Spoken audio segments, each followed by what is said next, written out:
e Britney, né? É uma das cantoras mais famosas do mundo pop. E já vendeu milhões de CDs assim, né? Já fez shows aqui no Brasil. E também já fez aparições em TV, séries. Também já teve, lançou papelaria, álbum, CD, DVD e já lançou um milhão de cópias. E também ela é uma das cantoras mais influenciadoras do pop.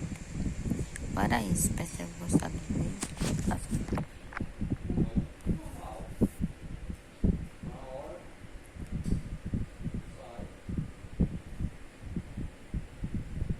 E quando eu tiver alguma novidade para vocês, eu trago aqui no canal, certo?